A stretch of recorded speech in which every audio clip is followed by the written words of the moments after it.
Welcome to another fun-filled Monday edition of Second City Sports. We're live in living color right here on Sports Zone Chicago, along with Miss Lakina McGee, which is she. I am Sidney Brown. Hey, that's me. You can follow yours truly on the Twitter, X, and the IG at SidKid80. Once again, it's SidKid80. That's SIDKID80. That's SIDKID80. You can follow me at Keenan McGee on the Twitter, X at Keenan McGee, and the IG. Make sure you download the Sports Zone Chicago app wherever you get your apps. Make sure you follow Sports Zone Chicago on all social media platforms on Facebook, Twitter, X, Instagram, and YouTube. Please subscribe to our podcast at War Media Podcast. That's WARR Media, PODCASTS. We are on all podcast platforms, including the iHeartRadio app. And while you're ready, please give War Media a follow at WARR Media on all social media platforms on Facebook, Twitter, X, Instagram, and YouTube. Once again, that's at WARR Media on all social media platforms. And thank you very much in advance for your support. Like, share, subscribe, and tell your friends. We are unapologetically fun, and we have very definite opinions. If you have any definite opinion during our 2-hour extravaganza we call a Sports Talk Radio Show, you can always find us at Sports Zone Chicago's Facebook page or at Sports Zone Chicago on YouTube. Type in those questions or comments in the comments section. Lakina will get them up on the screen for you. But if you decide to troll and or do something silly, dumb, or stupid, I've given Lakina full power to give you fools the Bill and Beer Turkey boot. Gobble, gobble. But before we begin, we must remind you that you can also catch Sports Zone Chicago live and in living color, now available on Roku TV. That's right, so no more excuses. Celebrate with the squad and get with the program. Sports Zone Chicago is now available on Roku TV. If you already have a Roku television, just tap on that sports folder and download that Sports Zone Chicago app. If you don't have a Roku television, you have some handheld devices laying around. iPhone, iPad, iTouch, your Chromebook like I'm using right now, or your personal PC like Lakina's using right now.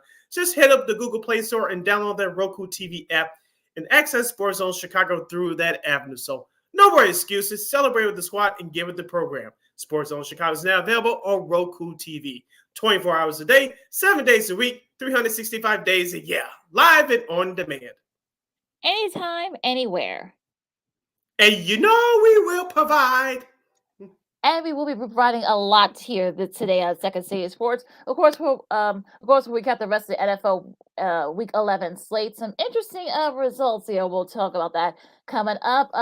Zach LaVine, well, the Bulls win. That's the good news. But the bad news, Zach LaVine, I think he's over at this point. And the rest of the weekend in the NBA. Also, to Week 12 in college football. And we'll also preview some big matchups coming up in Week 13. You know, a lot of things still to be decided there. But first... And Justin Fields on the RPO, pulls it, runs it, and slides down. 2nd down and 4, off the fake. Fields climbing the pocket, stepping up, and sidearm slings to DJ Moore into Detroit territory. High snap, Fields handles, and gets rid of it calmly. This is Cole Kmet, the tight end, who's in the best stretch of his career. Little fake roll to the left, coming back to the right, and that is a special throw past the line to gain for Equanimous St. Brown. A fake to Herbert. Good job by Tyler Scott to get Hutchinson out of the way, and then Bishop. 1st and goal. Give it to Foreman. He walks in for the touchdown. An exceptional welcome back drive for Justin Fields. Backfield. Fields.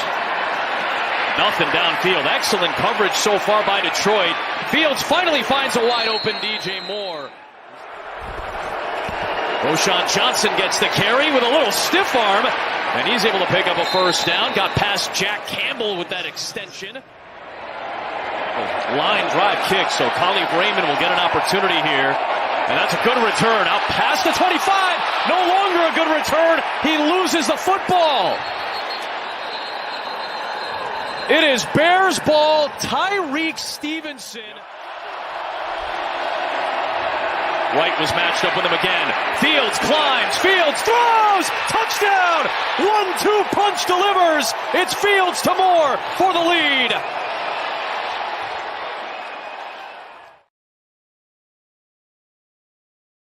And those highlights were from the big Fox network where the Bears had the Lions yesterday, and that was our own Chicago's very own Adam Amin with the call there. Now, unfortunately for the Bears, it was a tough one to the Lions after leading by as much as 13 points going into the fourth quarter.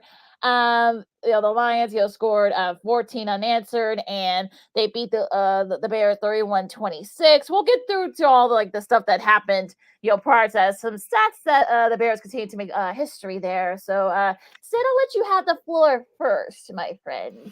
This is a world worst kept secret. I do not watch Bears games live. I watch them via my DVR, and that's exactly what I did this morning. But the couple of clips that I did get a chance to witness live yesterday, when I saw the Bears go up 26-14, I said, this game is not over. This game is not over. It was over 5.5 minutes left, I believe it was. And, of course, you saw Detroit did what they did. Hope we can play that clip for you during this hour. And how ironic it was David Montgomery, the former Bears running back, to get the game-winning touchdown. As we said on Friday, Lakina, he might not have the biggest stats, but he's going to make an impact. Well, he did score the go-ahead touchdown, which turned out to be the game winner for the Lions. Now, back to the Bears offense. I like how they came out in their first drive, Lakina. They were very aggressive. Justin Fields did learn a couple things during his time off. He could read progressions very well. And Lakina, me, you, and our girl Christine Manica from KXRB in Sioux Falls have been begging him to slide.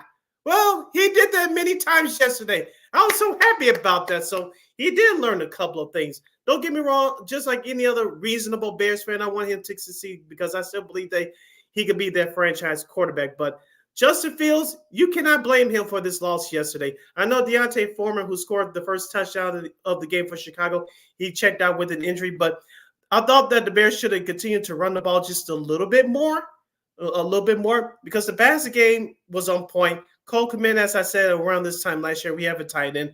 You saw that again yesterday. It was nice to see DJ Moore back on the stat sheet with 7 catches for 96 yards and that touchdown that you just played there. So the offense hasn't really been wasn't the problem yesterday. It was the defense down the stretch. Now, they had 2 turnovers in the first half, 2 more in the second half. And I wish they would have sacked Jared Goff a couple of more times. They did pick him off about 2-3 times, but I wish they were a little bit more aggressive in terms of sacks. But, Lakina, this is what happens when you have a young and experienced team. You're up 12 with 5.5 to go. You cannot do the little things down the stretch to close out games. And that's what this Bears team has been going through over the past couple of years. And it reached its ugly head again yesterday.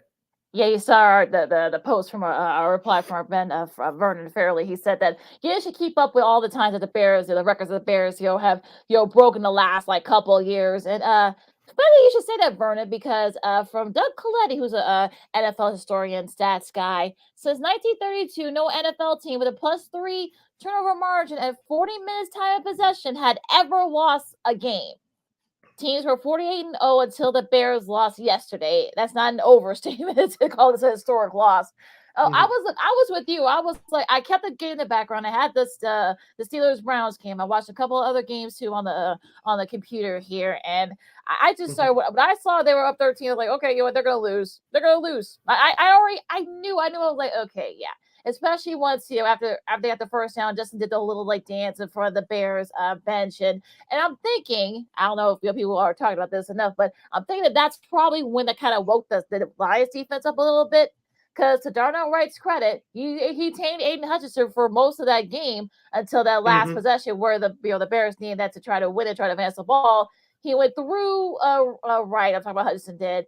Forced Fields to drop the ball, and he kicked Wright kicked the ball into the end zone that led to the safety, and that ended up sealing the win there for Detroit. And for me, I think, look, Fields is not the cause for the loss of this game. No, where was the defense those last couple of possessions?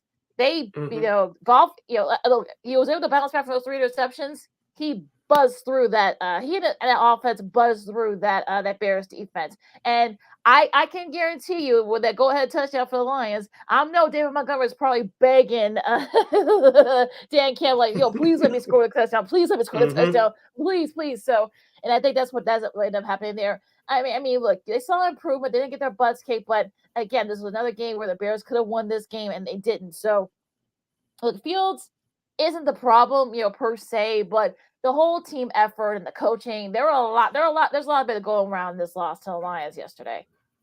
You listen to Second City Sports on the Monday edition. We're live in the living color right here on Sports Zone Chicago. Sid Lakina hanging out here with you, discussing the 31-26 loss with the Bears to the Detroit Lions at Ford Field from Sunday. Lakina, I'll get to the positives. Tyreek Stevenson, congrats to him. I believe it was his first career interception yesterday. And plus, he caused that fumble on that kickoff return, which led to the Bears' second touchdown from DJ Moore. I thought he played a heck of a game yesterday. Jalen Johnson, I thought he played a decent game, but he had a couple of blown assignments, especially on that one touchdown early in the game. I believe it was to Quania St. Brown, if my memory serves correct. And he had a chance at an interception later on in the game, which he dropped. But I thought he had a kind of up and down game. On the flip side, for the offensive line, you mentioned Darnell Wright. He did his job. So congrats to GM Brian Pace for selecting him in that first round. He's going to be a stud there for years to come for the Bears. Tevin Jenkins, I thought he had a good game too. His partner on the other side on the offensive line for the Bears. But Lucas Patrick, their center, I know he went out early in the game with an injury. But that Feeney guy, his replacement. Dan Feeney, yeah. The Bears, even the Lucas Patrick injury didn't occur yesterday. The Bears need a center. I don't care where they get it from, whether they draft one, scrape one up for free agency, or wherever. The Bears need a center. I saw 3 or 4 times yesterday, Lakina, not false starts, but delay of game. Yeah. That's inexcusable. That is inexcusable. And you saw a couple of times when Feeney got into the game, you saw Fields were kind of looking at him like, "Wait, what are you doing? Like this is kind of yeah." And they kind of lost his mind there. And the good thing there wasn't big fumbles, then. So for me, that was a really that kind of I don't blame Fields for being upset there. But the Tyler Scott thing, I know that some people thought that maybe if he had caught that ball, maybe the Bears probably would have sealed the win and that would have won it. But the thing is that why are you even throwing it, when you still had a lot of time left? Like, run the ball. You actually had did a good job running the ball and keeping the Lions offense off the field. Why not do that? Yeah, it's always bad when your quarterback is the leading rusher. Fields had 104 rushing yards. But I think for me, it was just a bad play calling, the bad execution. The defense couldn't seal the deal. And there was a lot of blame to go around. I know people say, well, it's the coach staff, it's the coach staff. Well, where were the rest of the defense, prior to that? Like, when both those times with the Lions, it was pretty much effortless the way they were able to march down the field and score touchdowns in the last 2 possessions that they had in the game that won it for them. So I'm like, look, there's a lot of way to go around here. Yeah, Flus and Getsy. You have the play calling there and that last. Well, the Bears session prior to that, that Tyler Scott. I don't know why they thought, that was kind of like a go up and get it kind of ball. You can kind of felt that. Why did Scott stop? But at the same time, though, like, where was the defense late in that game? They were playing well. Like I said, Stevenson had a couple of interception, a fumble. Johnson had a turnover too. So like, where was that aggressiveness late? So for me, I think, you played well for 56 minutes, but they don't play 56 minutes. They play 60 in an NFL game. So for me, like, you gotta play from start to finish in order to win games. Call me crazy, but that's usually the case. Yeah, this is what happens when you have first-time coaching staffs and experience for first-time head coaching. And as a Bears fan, I'm sick of the experiences that around here. As you mentioned, it wreaked its ugly head yesterday. Now, going back to the defense, like I said, I wish they had a couple more sacks. I know they had 2 on the day, but I know they had 8 total quarterback hits for the game. But I wish they were a little bit more aggressive. Where was that, like you said, in those last 2 drives where the Detroit Lions scored touchdowns? Yeah, that was the thing. So, I think for me, look, Fields looked really good. I'll give them that. They play well. And also, like, people got to remember, they also had 10 days off. So we know how they look. How this team looks when they have 10 days off. So they play Minnesota next Monday night. We'll preview that game on Monday after the holiday. But for me, I kind of feel like, you know what, you had your chance to have to actually steal a win against your division rivals, and you couldn't get it. Yeah. One more thing, Lakina, before we break for the bottom of the hour. Eddie Jackson, call me crazy, but you think it's time for the Bears to get rid of him? I think so.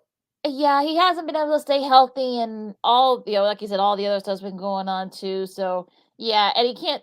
Yeah, I mean, he was very productive yesterday. So I think for me, I think it might be time to give a little bye bye to him. The rest of the NFL recap from yesterday in week 12, week 11, I should say, will be following this. And next hour, we'll get into college football, the NBA, and some memories on Thanksgiving Day from the world of the NFL. We'll discuss as well to wrap up the show.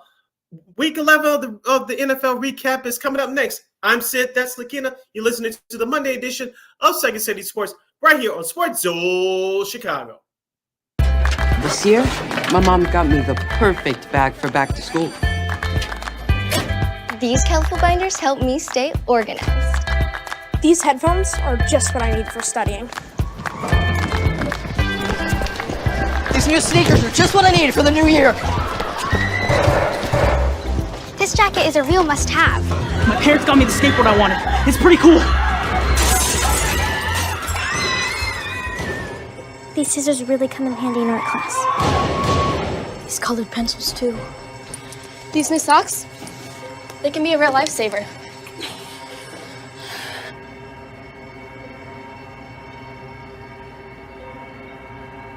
I finally got my own phone to stay in touch with my mom.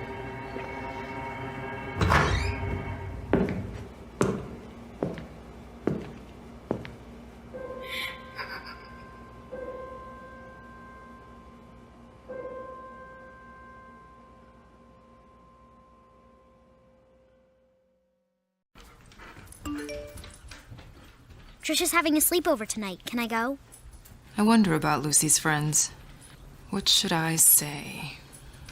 I know you're only 10, but one of these days a friend will offer you a drink. And alcohol at your age can lead to so many things. None of them good. So can I go to the sleepover? Lucy, I want you to promise me I something. finished my homework. Bigger promise. If there's any drinking, I want you to say, "No thanks, not my thing." Mom. I promise you. Your real friends won't care. Deal? Sure. Really? I promise, Mom. They really do hear you. Did you pack your toothbrush? For tips on how to start the talk, visit underagedrinking.samhsa.gov, a public service message from the Substance Abuse and Mental Health Services Administration.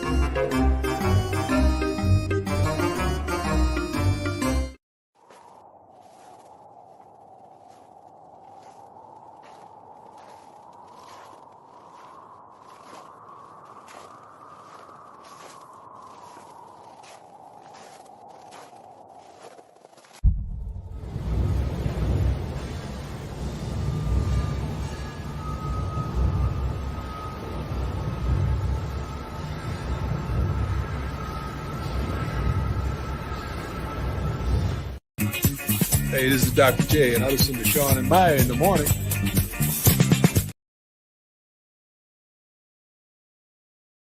Ooh. Ooh. Ooh. Oh, sorry about that. Technical difficulties there. Welcome back to Second City Sports on Sports Zone Chicago. You can follow me at Keita McGee on the Twitter, X at Keita, the IG. You can follow yours truly, Sydney Brown, on the Twitter, X, and the IG at SidKid80. Once again, at SidKid80, that's SIDKID80. That's SIDKID80. We have 85 minutes left for this extravaganza we call a Sports Talk Radio Show. If you have any questions or comments for us, especially with that Bears loss to the Detroit Lions yesterday, 31-26, you can always find us at Sports Zone Chicago's Facebook page or at Sports Zone Chicago YouTube. Type in those questions or comments in the comment section. Lakina will get them up on the screen for you. Have to go for it on fourth down today. Goff, not good that time. His third interception, and it's another Bears new. I was hoping. Oh, sorry about that, folks. I was hoping to get that David Montgomery touchdown for you guys. I'll keep looking for it. But let's talk about the rest of the NFL Week 11 slate here, Sid. And let's start with let's see if I can get this. Up here, the Week 11 slate. Okay, Oh, it was courtesy of Fox TV. Yes, courtesy of Fox TV. Of course, gotta remember that. Let's see here. Let's go to Cleveland because that was the other game that came on after at the same time as a Bears game here in Chicago. Cleveland, well, this was sort of like your typical, you know how I feel about these type of scores. That's when these two AFC North teams play 13-10 over the Steelers. The Browns win. Dorian Thompson-Robinson had an interception through 165 yards. Not too flashy. Kenny Pickett, same thing. 106 passing yards as well. Jalen Warren, the losing effort for the Steelers, had 129 yards.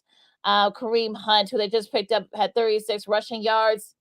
Not really much to say here about this game, except for the fact that the defense, once again, Myles Garrett and that defense for the Browns sort of sealed the win for them. Yeah, you just said it all there, Lakina. I know the Bears game was going on for many of you in your households. I did get a chance to watch some of this.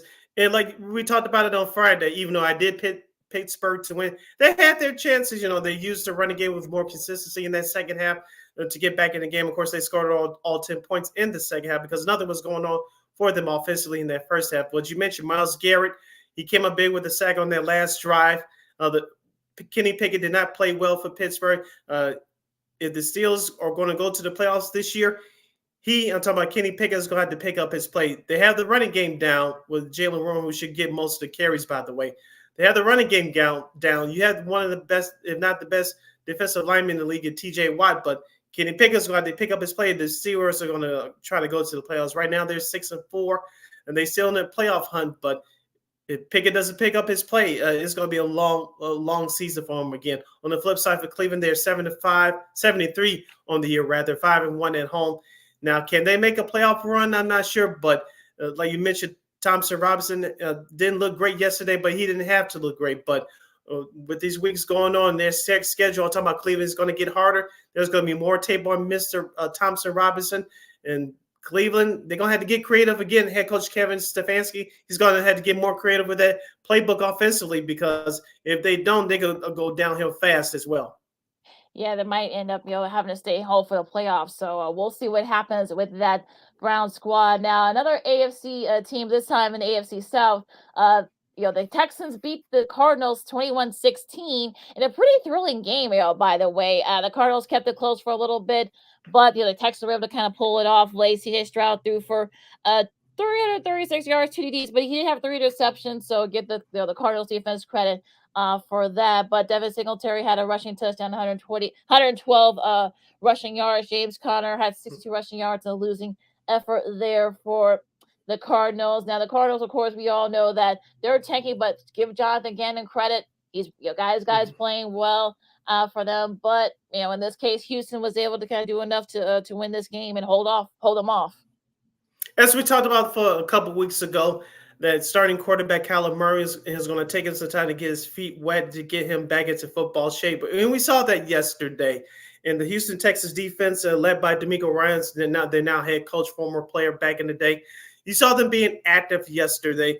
And that's what happened. Of course, you mentioned CJ Stroud didn't have his best game. I know he had it as far as passing yards, but those 3 interceptions did not come to bite the Houston Texans back in the butt. But it was the defense that really kept Houston in the game yesterday. And can we give some love to Tank Dell? He had 8 catches for 149 yards in the go-ahead touchdown yesterday.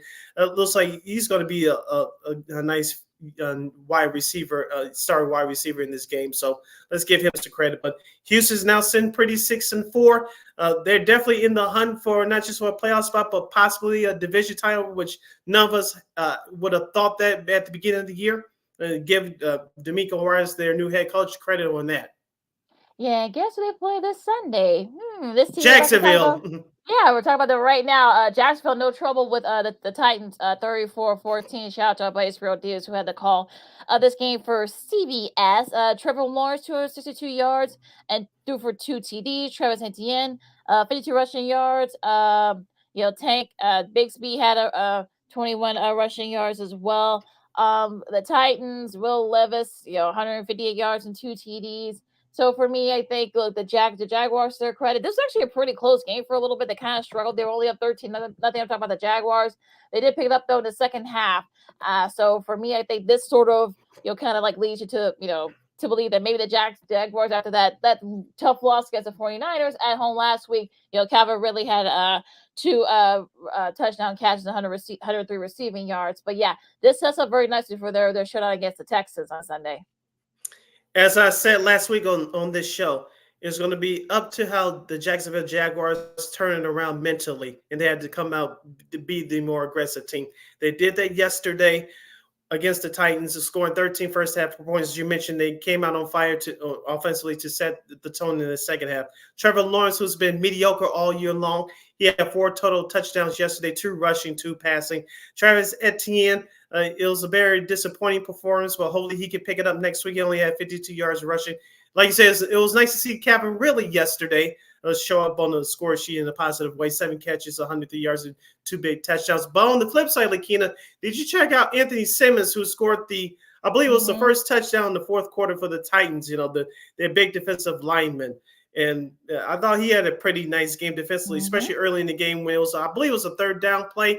He came out, shot out of a cannon and stopped Travis Etienne. That was a pure great football tackle. I don't know if you saw that, but I was watching that game live here on this computer screen. I was like, I like plays like that because he shut off his gap, stopped Travis Etienne for converting on a 3rd down.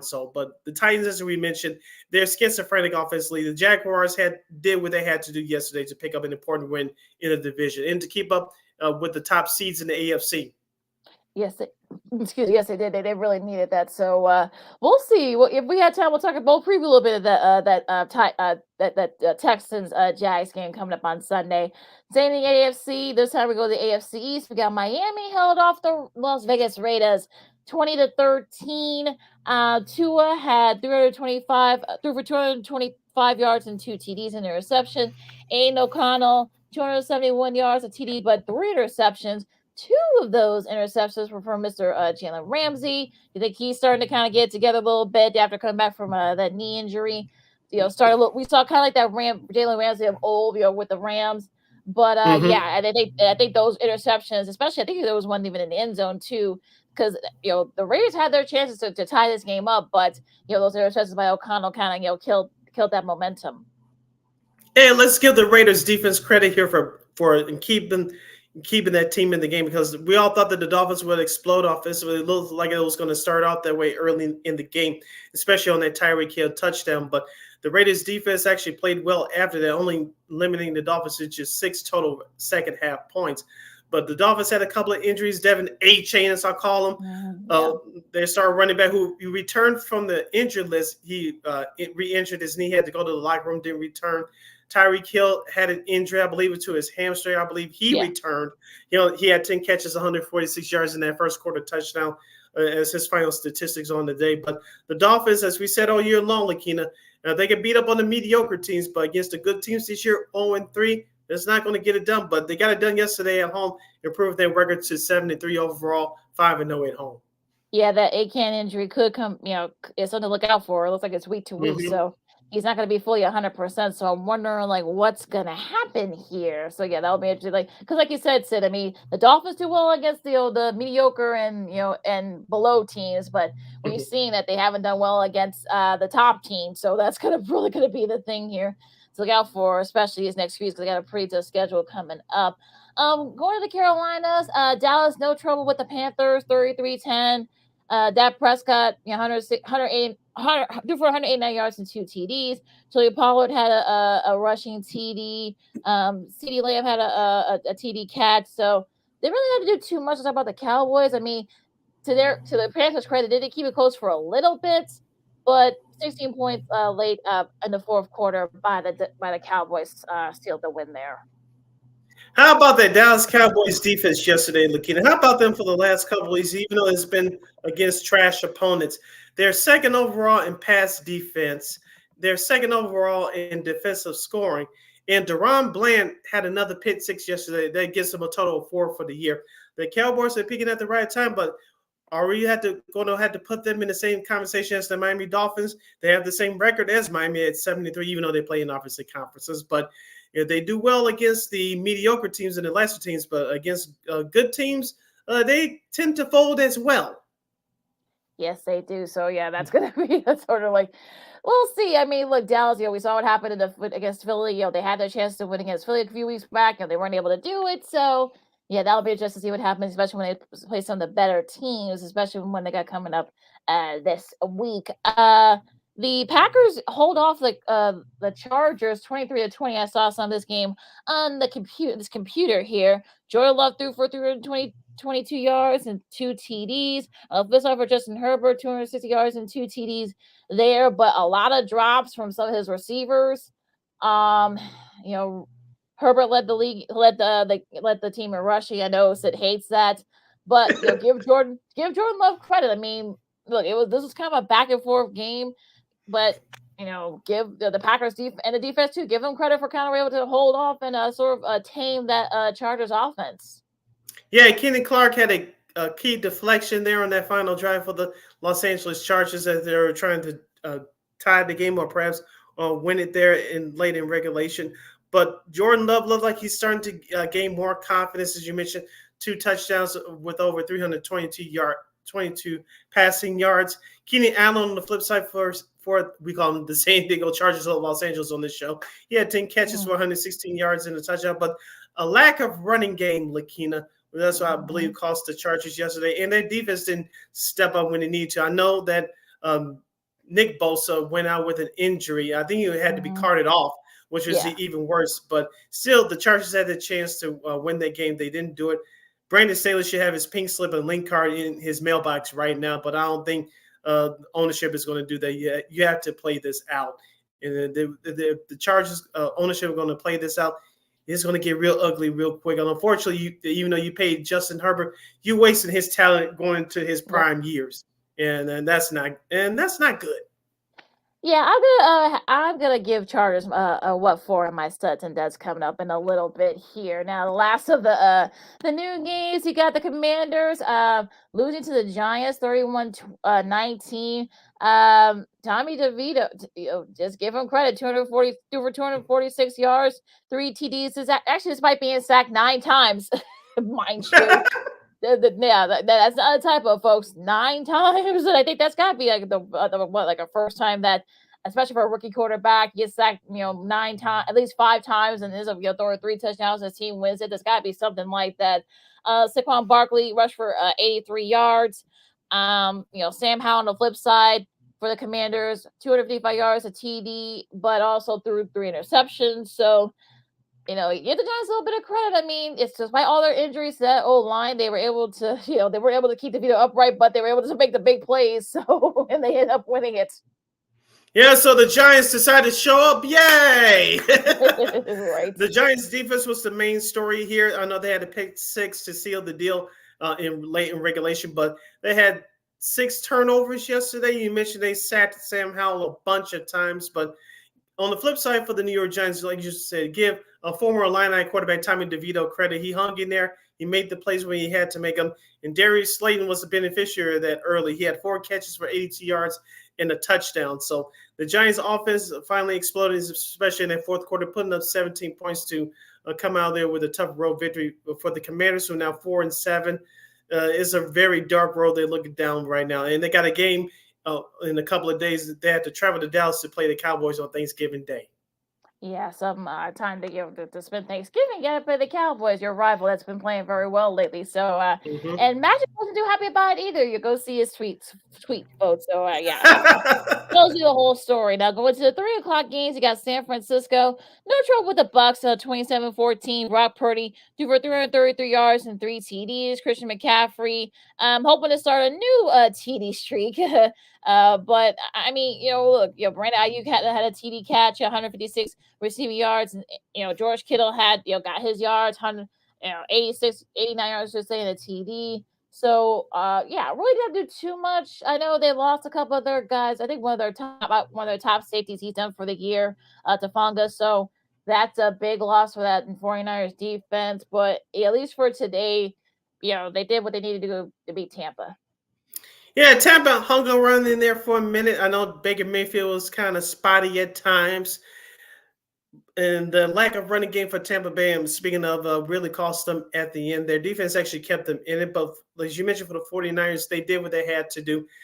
scoring 14 unanswered points in that third quarter to really kind of put it away. But the 49ers, their defense stepped up when it had to, and they've been back ever since the bye week. We saw what they did at Jacksonville last week. You saw what they did in crunch time yesterday to kind of seal that win against Tampa Bay. They are 7-3. I'm talking about the 49ers right now, and we'll see what happens. I know they face Philadelphia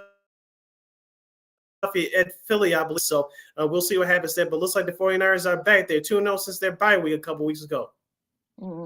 This should be a fun game there. Now going to Los Angeles, the Rams held off the Seahawks in somewhat of a mild upset, 17. I told you on Friday. all right. He's not gonna let me and Christine hear the end of this one.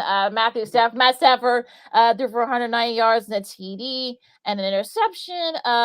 Royce Freeman rushed for 73 yards. On the flip side, Geno Smith got banged up a little bit, threw for 233 yards and a TD. But like I said, he got a little bit banged up. Zach Charbonnet had 47 rushing yards. I know Kenneth Walker Jr. also was injured as well. So a lot of injuries for the Seahawks in that game, but give the Rams credit. And that sack by Aaron Donald, I mean, I think I heard it from here. That's how about shooting out of a cannon. Yeah, I mean, my goodness, give him a little bit of some credit for still playing at a high level. But my goodness, this game was a very odd game to say the least. Yeah, the Rams offense scored 10 unanswered points in that fourth quarter to kind of seal the win for the home team. As I mentioned on Friday, Lakina, how did the Rams upset Seattle in week 1? They ran the football well, consistently, and they played strong defense. They did the same thing here yesterday. I know that Seattle started off hot early, but after that, Seattle didn't really score again that second half, only coming out with 3 total points. That's not going to get it done. I know partially they had to do with Geno Smith being knocked out of the game for a while, but Matthew Stafford didn't have to do too much. Puka Nacua had some key catches there yesterday as well, especially in that second half. So don't forget about Darrell Henderson. He scored a touchdown as well as helping out their Rams running game. So I know the Rams are 4-6. Do I see a playoff run in them? No, they're not going to make it to the playoffs, but it was a very big win for Sean McVay and crew yesterday. On the flip side for Seattle, they got to get over this game quickly because they had to travel back home to host the 49ers in the first place showdown on Thanksgiving night coming up here in a couple of days. Yeah, that's going to be a big game for them, especially for that division. They want to at least stay in distance with the 49ers. So that's going to be a good one there. The big game of the week, I guess, maybe Buffalo gets a revenge against the Jets from their week 1 loss. No trouble with them, 32-6. I mean, they desperately needed this. We don't talk about Buffalo. Josh Allen threw for 3 TDs, 275 yards. James Cook rushed for 73 yards for them. But it was really the defense for the Bills, and they needed this performance. They sacked Sam Wilson 5 times. He, left. They brought in Tim Boyle. He got sacked. He got ding-yanked. Thomas Mostert came on and, really didn't do too much. So the Jets, I mean, this is a performance that Buffalo needed desperately. Yeah, the Bills offense came out hot as we expected. Of course, Ken Dorsey, now the former OC of the Bills, he was canned after last Monday night's loss against the Denver Broncos. The Bills scored on 6 of their first 8 offensive possessions. Like you said, Josh Allen had a good game, 275 yards passing, 3 touchdowns. Mr. James Cook, the younger brother of Dalvin Cook of the Jets, had 17 carries for 73 yards. The Buffalo Bills ground game actually looked like a professional ground game, and Josh Allen didn't have to use his legs too much, and it was very impressive. But Khalil Shakir had 3 catches for 115 yards and a big touchdown there in the third quarter. So as we expected, Buffalo looked good. Can they keep us up? I'm not sure that because they have a tough road game at Philadelphia next week. Mm-hmm. Yes, they do, and this should be a good one there. Now going to Sunday night game that became a surprising thriller, I should say. Denver came back to beat the Vikings 21-20. I told you. All right. Here, see, this is why he's up on us on our picks. Josh Dobbs came back to earth a little bit, threw for 221 yards, interception. Russell Wilson, we saw a little bit of the old Russell Wilson, 256 yards and 259 yards, I should say, and a TD pass. Cortland Sutton had that lone TD catch there for them. the Broncos. I mean, so yeah, break out the Broncos. I mean, they're now back at 5-5 after that rough start the first few weeks, especially giving up 70 points to Miami a couple of months ago. It seems like a distant memory because now they're 5-5. As we said last week, the simple game plan is this for the Denver Broncos and new head coach Sean Payton. Don't let Russell Wilson do too much because, as we said before the season started, he has so many miles on the tires. He cannot play like he did his first few years in the NFL. Have a strong running game, and those defensive guys, I think Chris Collinsworth mentioned last night after they got rid of Randy Gregory and Frank Clark. Some of those young guys they had behind them, they started to step up, and you saw that last night. Josh Jacobs, as you mentioned, looked human in that fourth quarter after having a strong start early for their Vikings offense. But it was all about the defense of the Broncos at the end, especially on those last couple of drives. They were aggressive, and they came up big when they had to. So congratulations to Denver. You mentioned they're at 5-5. Are they can we put them in a realistic conversation for a playoff berth? I don't know because the AFC is stats, so they still have a long way to go. On the flip side, for Minnesota, is a big loss for them. It drops them to 6-5. But I still believe the Vikings still have a better chance of getting to the playoffs in their conference, unlike Denver in the AFC. Yeah, I agree on that. I think Denver needed this win more than the Vikings. Yeah, even though this doesn't help the Vikings, especially if it comes down to tiebreaker, especially in the end when it came to the wild card picture. But yeah, I mean, Denver needed this win, and we'll see. I mean, this should be interesting there. Now, real quick, Sid, your studs and duds. My first stud is the New York Giants defense. 6 turnovers, including the pick 6, as the New York Football Giants upset the Washington Commanders 31-19. My second stud will be the Cowboys defense. Deron Bland with another, pick 6 as the Cowboys steamrolled the Carolina Panthers 33-10 on the road. And my third stud will be in 3, 2, 1. Trevor Lawrence, 4 touchdowns in total, including 2 passing, as the Jaguars beat the Tennessee Titans 34-14, improved their record to 73. Ooh, good picks, good picks. For me, I got Carson Wentz. Even though after those 3 interceptions came back, had 2 touchdown passes until end up winning the game. Look, that's what good teams do. Especially if this was the old Detroit Lions and that had happened, they would have said Carson Wentz. Yeah. Jared Goff. My bad. I don't think I got Wentz on for some reason. I figured I did that earlier too in their careers. Golf had those 2 TDs. And look, if this was the old Detroit Lions squad, they would have ran away and hide, and probably, Bears probably would have, pulled that game away. But this Lions, they want to take the next step. You got to win games like this. And they did just that. And Golf was the leader there, bounced back from those 3 interceptions.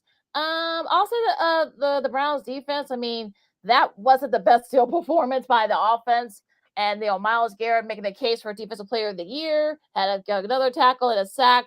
So, we'll see if, he can, I don't know if this will be enough for Cleveland, especially win that AFC North, because they got teams that score points, but we'll see what happens with them now. And my last stud, I'll say Jordan Love. I mean, look, I know he's had an up and down season, but look, again, made the big plays when he needed to, and the Packers were able to beat the Chargers. So yeah, you gotta give him credit for that. I know Bears fans don't want to. I'm not saying he's gonna be the next Aaron Rodgers or Brett Favre, but once he starts getting a little more seasoning, hopefully, the town around a better O-line.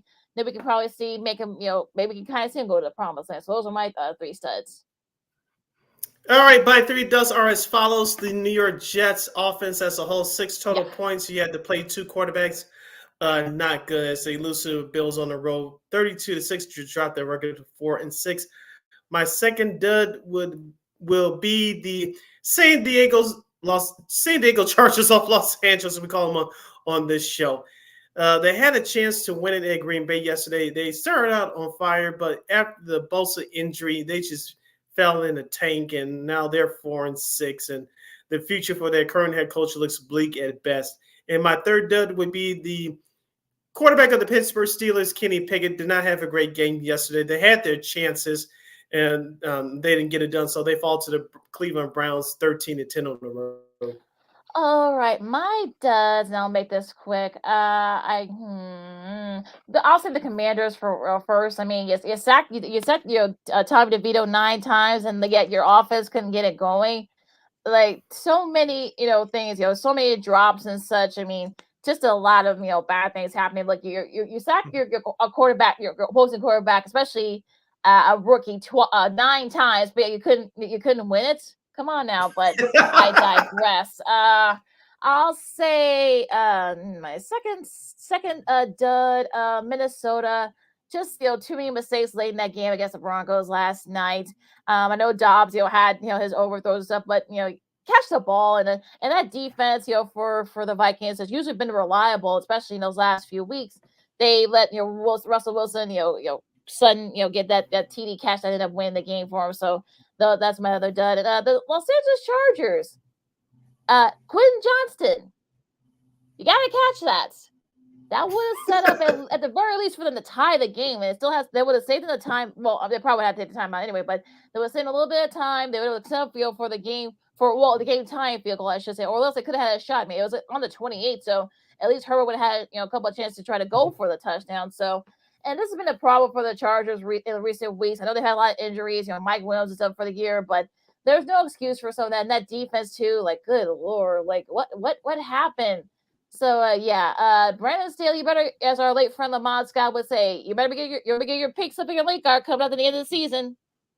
Yep. Tonight's Monday Night Football showdown looks like this. It will take place from Arrowhead Stadium in Kansas City, Missouri, as the 7-2 Chiefs will host the 8-1 Philadelphia Eagles. Of course, this is the rematch from last year's Super Bowl. Kansas City's favored currently by 2.5 points. That game will be aired tonight on ABC, ESPN Plus, and ESPN2 with the Manning cast. Yay! Yeah. As you know, if you heard the show on Friday, I picked Philadelphia. I am sticking to that. I think it's going to be a very good game. We'll see what happens. Yeah, that should be a fun matchup. And we'll see if there are any Taylor Swift sightings because there's going to be an over-under for that one. So, you didn't rematch the last Well, you think? Super Bowl. So, oh, yeah. I know Joe Buck is probably dreading that too. So, I'm like, oh, God. But he's probably going, good grief. But, yeah, it should be a fun matchup nonetheless. And like I said, I picked the Eagles on Friday. I know you did too. I think Christine did as well. So, this is going to be very interesting, that matchup. So, we'll see. Hour number 1 in the books. Hour number 2 straight ahead as you're listening to the Monday edition of Second City Sports on Sports Zone Chicago. Zach LaVine does a big-time strut off the bench following the Bulls' victory on Saturday night against the Miami Heat. We'll discuss the weekend that was for the National Basketball Association. We'll review last Saturday's action in college football, and we'll get into some other sports news and nuggets, and we'll discuss on a special edition of Old School TV Monday your favorite NFL moments on Thanksgiving Day. That and a whole lot more as you come back with us. You're listening to Sports Zone Chicago. No, I don't know, though. I'm scared. You're so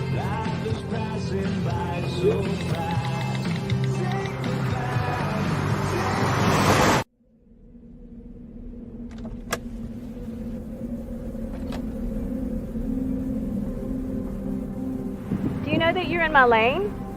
No, not at all.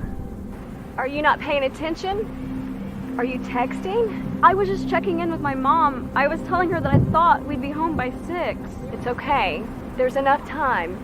Just pay attention. I'm not even halfway through my text. There's no way. I'm not even going to look up. My babies are in the car. You have to pay attention. It's just supposed to be a quick text. I'm so sorry.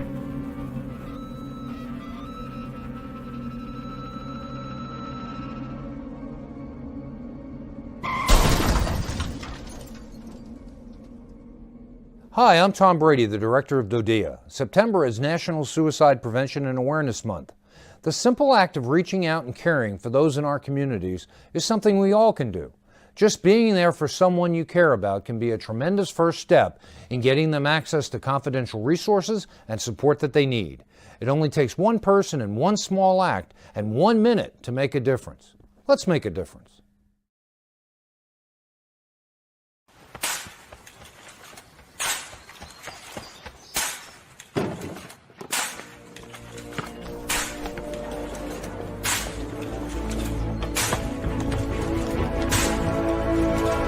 Move it!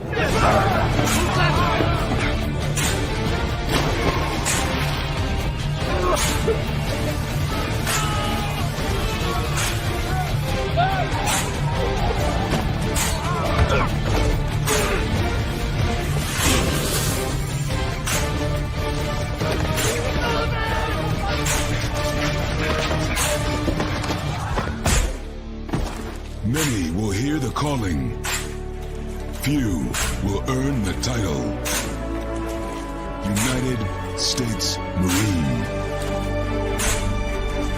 The few, the proud, the Marines.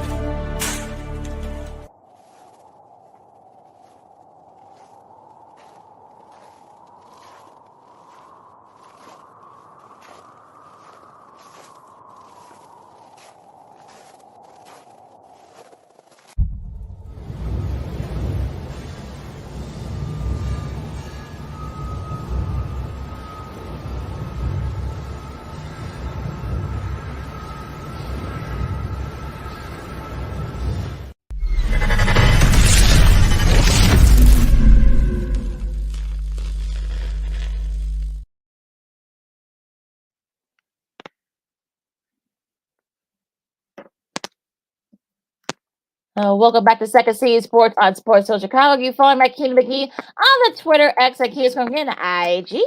You can follow your Shirley Sidney Brown on the Twitter, X, in the IG at SidKid80. Once again, it's SidKid80. That's SIDKID80.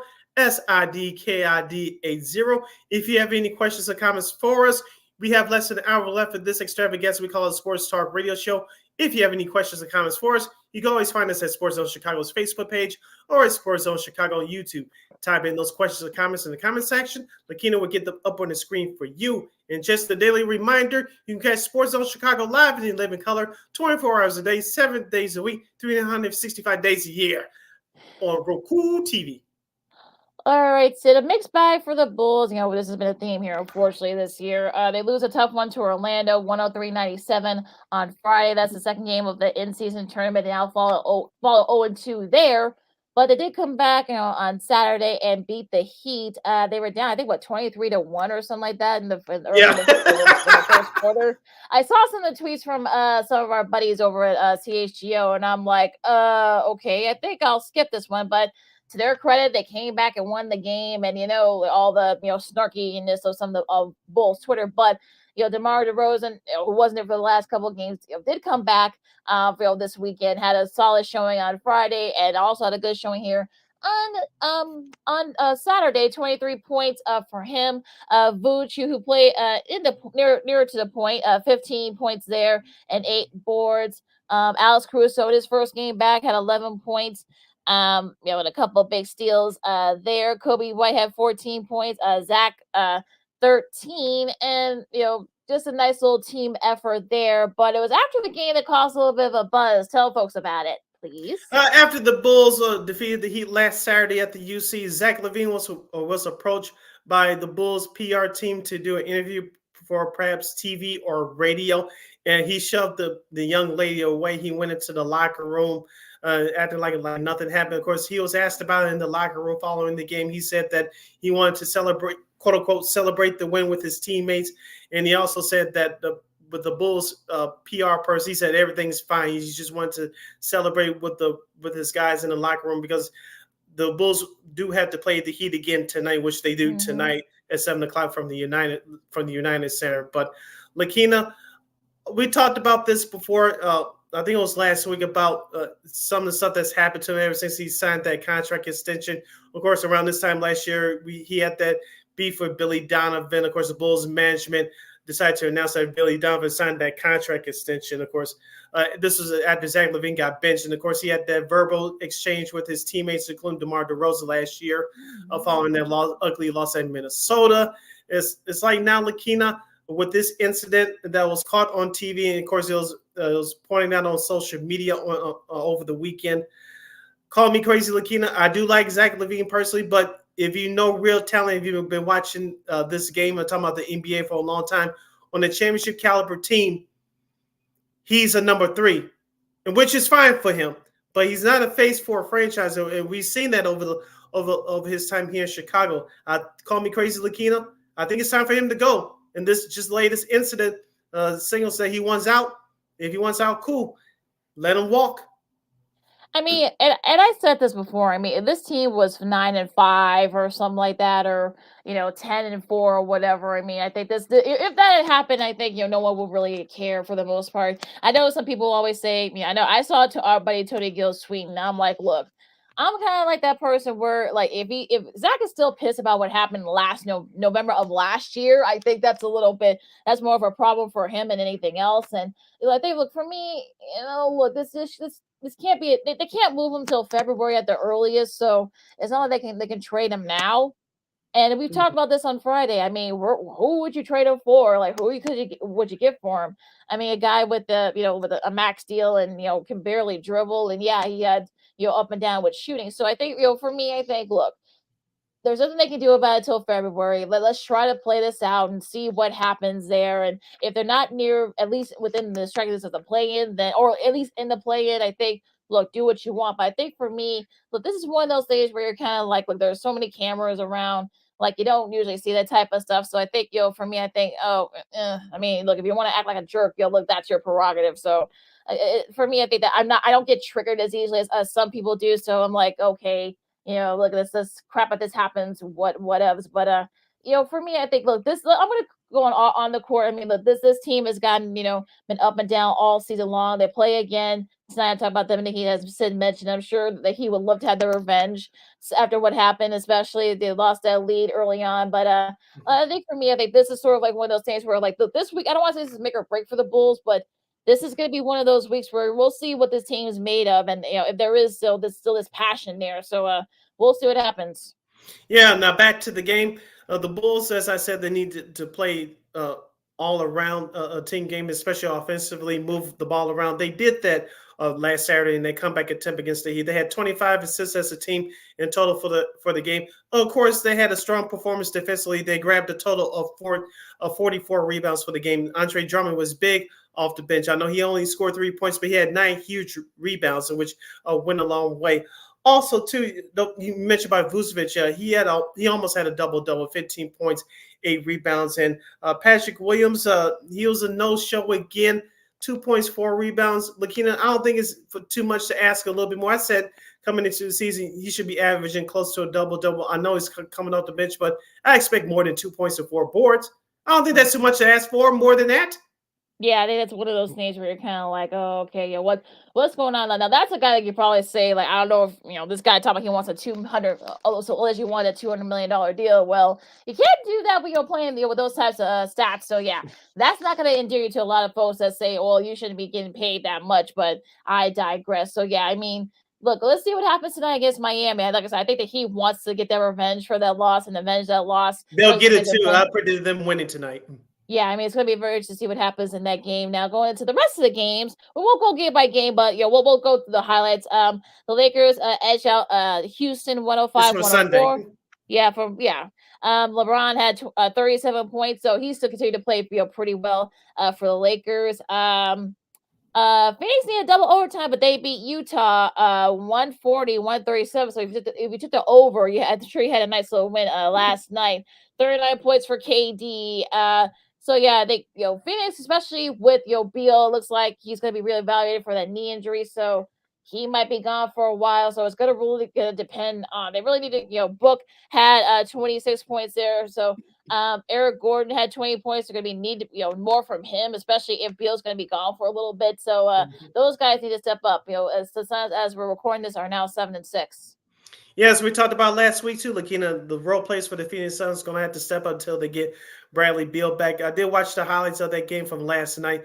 Devin Booker made some huge free throws. Of course, Kevin Durant, their main guy, made some huge shots, especially from 3-point land, which you don't have that. Excuse me, you don't have that dynamic player from Utah to go get them a basket. Yes, you have Jordan Clarkson, you have last year's All-Star Lauri Markkanen, but you don't for Utah. You just don't have that guy that could carry a team on his back for stretches at a time. And Phoenix has that, and that's why, like you said, their record's starting to turn around a little bit, even though they don't have all their horses healthy. Now back to the Lakers game last night. I did get a chance to catch the last 5 minutes of that. Anthony Davis had a good game, but he fouled out, so that's why LeBron James did what he did. He he had the chance to basically put the game away. Almost blew it by splitting a pair of free throws. But Austin Reeves came up huge, including he had that long 3-point shot to give the Lakers a 5-point lead. But I don't think we talk about this team much. We probably won't speak about them too much this season because they're not ready to take the next step. But the Houston Rockets are not that bad of a team. I'm not saying they're going into the play-in tournament and all that, but I know they got Fred Van Fleet over there now. They still got some of the other young guys that are trying to improve. But that Houston team is not as bad as they were a year ago. I know that also they have new head coach Ime Udoka from Boston. We won't get into his situation. That's old news. But he has that team playing at least competitively right now. Yeah, I think that's all you can ask for there for Houston. And I think, look, if you're Houston, you definitely, especially in that logjam of the Western Conference, you definitely get those teams fit. So, and I think they will. It's not going to be an easy win for a lot of for these teams against the Rockets. Like I said, they got Dylan Brooks, who's over there now, who's actually been on his best behavior at least so far. Yeah, down there. But I mean, he's led he's been one of the leading scorers. So yeah, I think they're looking pretty good at least for at this point. Boston beat Memphis 102-100. Sacramento beat Dallas pretty easily. They pulled away from them 129-113. Cleveland beat the Nuggets 121-109. Philadelphia, they're starting to get a little bit of a mini streak going. They beat Brooklyn 121-99. That's games from yesterday, Sunday. And going into Saturday's games, the Thunder beat the Warriors in OT 130-123. And look, I'm not gonna say that they're gonna be right there in that top tier for the West, but at 9-4 as we're recording this, I mean they're looking pretty good so far. I'm talking about the Thunder. Yeah, you have Rookie of the Year candidate Chet Holmgren, who's looked good so far this year. Of course, you have Shai Gilgeous-Alexander, an all-star from last year. Of course, you have Josh Giddey as well. We talked about him before on the show many times, Lakina. So those young players are really starting to grow into their own. I know they lost in the play-in tournament last year to Minnesota after beating the New Orleans Pelicans, but I'd like to watch that team because they're more exciting to watch and they have less drama, unlike our Chicago Bulls. But as you brought up last week, are there this year's Sacramento Kings? I think so. I'm not saying they're going to finish number 4, number 5 in the West. I'm not saying it's not out of a realm of possibility, but I can see them doing that if they stay mostly injury-free. And that's going to be the key because we saw what happened with Holmgren early last year. So that's going to be the key. Mm-hmm. If one of those guys gets hurt, I mean, it's basically going to be curtains for that team in their season. Memphis, no trouble with the Spurs. Milwaukee pulled away from the Mavs. Minnesota edged out the Pelicans. And going into Sunday's games, the Clippers got their first winner with James Harden. Yay! 106. We talked about the Houston team, beating Houston 106-100. The Lakers beat the Blazers. Phoenix beat Utah. I'm not repeating myself. They did play. Yeah, this is from Friday's games in the last Friday's games in the play-in tournament. Yeah, those are the play-in tournaments. So yeah, so if you're saying that, wait, but did you repeat? No, I'm not repeating myself. They actually played twice in the last couple days, so I'm not repeating myself here. The Pelicans beat Denver. I know. Look, they don't have Jamal Murray. I'm talking about Denver, but you got. If you're a Nuggets fan, you should be freaking out right now. Look, they had a little bit of a some hiccups this so far this week, but I wouldn't be too worried about the Nuggets at this point in the season. The Kings beat the Spurs. Boston beat the Raptors. Cleveland, they got a little bit of a run here. Cleveland, they beat Detroit. Like I said, Philadelphia, they beat the Atlanta. The Knicks, no trouble with the Wizards, and the Bucks beat the Hornets. Yeah, a couple of teams we need to discuss here for a minute. As you're listening to Second City Sports on Chicago, the Monday edition. Sid Lakina hang out here with us. We talk about the Chicago Bulls and the NBA. The Warriors, of course, Draymond Green's in the middle of that 5-game suspension. Of course, Steph Curry is hurt. I think he's supposed to be back soon. I know Chris Paul has to carry this squad again. Klay Thompson's still trying to find his shooting touch. But I wanted to ask you, when is time realistically it's time to worry about the Warriors? Right now, Christmas, or when the calendar turns into January? When is it? Me personally, I think it's Christmas.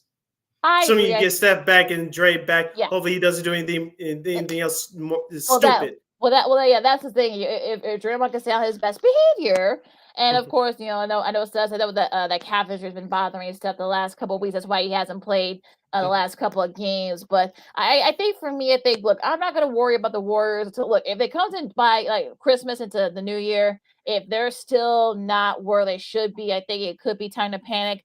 CP3, you gotta think he's still starting to fit into that offensive scheme for the Warriors. I know Clay's been cold lately from the three, especially. So I'm not worried about the Warriors right now. Look, with this last year, look what happened. So unless you tell me that, oh my God, they're like really bad, or they're just pooping on themselves, and I'm not worried about the Warriors, not right now anyway. Let's go back to the Eastern Conference. The Cleveland Cavaliers, you mentioned they had a nice weekend, beating Detroit in the play-in game on last Friday. Of course, last night they beat the Denver Nuggets without Jamal Murray.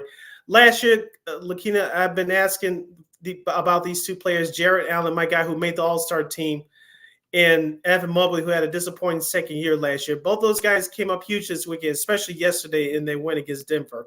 If the Cavaliers want to go anywhere in terms of the playoffs, I know you have Donovan Mitchell. I know you have Darius Garland, one of the best young point guards in the game. But the Cleveland Cavaliers will not go anywhere unless they have contributions from both Jarrett Allen and Evan Mobley. And that's going to be the key for that supporting cast. And I think this is going to be one of the things where, look, I know they've had their struggles early on. They've won a couple in a row, so it's 3 in a row, I should say. So yeah, including of course against the Nuggets a couple of nights ago. So for me, I think this is going to be the thing where, like, look, we'll see. I mean, they need that was a problem last year in the playoffs. They weren't able to advance because the supporting cast didn't help out Donovan Mitchell when they needed it. So I think for me, they need to take that next level, especially if they want to be taken serious, especially if they want to be at that top tier with Philadelphia, Milwaukee, and Boston in the Eastern Conference. Staying with the East, the team that the Cavaliers lost to in the playoffs last year, the New York Knicks. Do you think that realistically they'll be a best fit for Zach LaVine?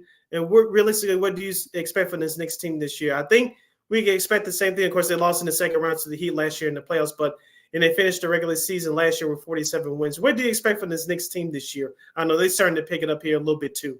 Yeah, they're picking up a little bit, and I think, look, Julius Randle's been, he's coming up and down, but like Obi Toppin stepped up a little bit, made a couple of big shots late. For me, I think, especially with this Knicks squad, I mean, look, for me, I think this is really going to be the key, here. And look, we've heard the Zach, to the Knicks rumors. I mean, I know that, of course, former Bulls coach Tibbs, really likes him a lot. They really need, guys like Jalen Brunson, RJ Barrett to step up. DiVincenzo, I know he was a big, part of that win against the Hornets a couple of days ago. He needs to be doing that a little more consistently. So I think for me, it's really going to be the supporting cast. I mean, whenever Randall has an off game, he had 21, which is not for him that's an off game, but they need to kind of get the other guys to step up, especially if they want to. I don't want to say that Tibbs is on the hot seat there, but you got to think Knicks fans, they're 8-5 as we're recording this, and Knicks fans, they're not very patient. So this is going to be interesting to see if they can, finish strong, of course, avoid that early playoff exit like they had last year. And they're sometimes very unrealistic as well, but that's a whole nother issue. But the top of the Eastern Conference still looks strong. The Milwaukee Bucks, I know, we said that they could have some chemistry issues to start off the year, as Giannis and Damian Lillard, particularly, trying to work together. But I think they're still going to be fine as the season goes along. So I'm not worried too much about Milwaukee. They'll get in together in time as the season goes along, especially when you kick it up after the All-Star break. But Philadelphia looks strong right now. Boston really looks strong right now, and I know they picked up a last-second victory at Memphis last night. But do you think right now, who's the best team in the Eastern Conference to you? Is it clearly the Boston Celtics, or do you think you can put Philadelphia above Boston right now? I think right now, it's Boston, just because I think they played I don't want to say a tougher schedule than the Sixers, but I think they've made those, big plays late. I mean, I know they had a couple losses. I know I don't know if you asked Jason Tatum, he probably wishes that they were, 13-0 or something, but I think, look, you'll take it right now if you're Boston. You'll take me 11-2. Like I said, Philadelphia, they're starting to get it together a little bit. They have a little mini streak going. So I think that those are your top two. I think I would put Milwaukee right there in that top tier. Everyone else is just, fighting for, to be like in the middle and avoid the play-in spots at this point. So I think Boston, Philadelphia, and Milwaukee. I'll do those three in that order. Now, as far as what about the Western Conference? You think? I think, as we talked about before, I think Denver is going to be there at the end. Of course, as we mentioned, Jamal Murray, their shooting guard, he'll be out for the rest of this month of November with an injury. But eventually, I think they'll be fine. We talk about OKC as being the surprise team, one of the surprise teams this year in the Western Conference. Don't forget about the Minnesota Timberwolves with Rudy Gobert and Karl-Anthony Towns. Remember, both of them, especially Karl-Anthony Towns, missed a bunch of games last year due to various injuries, and they were still able to make the playoffs. But Anthony Edwards is taking that next step, folks. We saw his coming out party, no pun intended, in the playoffs a couple years ago against Memphis. He took another step last year. He was in a FIFA World Cup this past summer in the offseason. It looks like he's carried that momentum over to the start of this season. He's playing like one of the top young players in the NBA right now. Yeah, he really has, and it improved so much especially in the last season. So yeah, I mean, the T-Wolves are at the top of the West right now, and and I'm wondering will that change? Look, you got various injuries. I know the Nuggets haven't had Jamal Murray. Dallas has been struggling a little bit. The Lakers are kind of up and down. Phoenix with not be able to get all their guys to stay healthy at the same time. The Warriors, of course, Draymond and his weirdness. The Clippers, they're still trying to figure things out. They're 4-7 as we're recording this. So there's a lot here that look. I'm sure these standings will on the West side at least will change.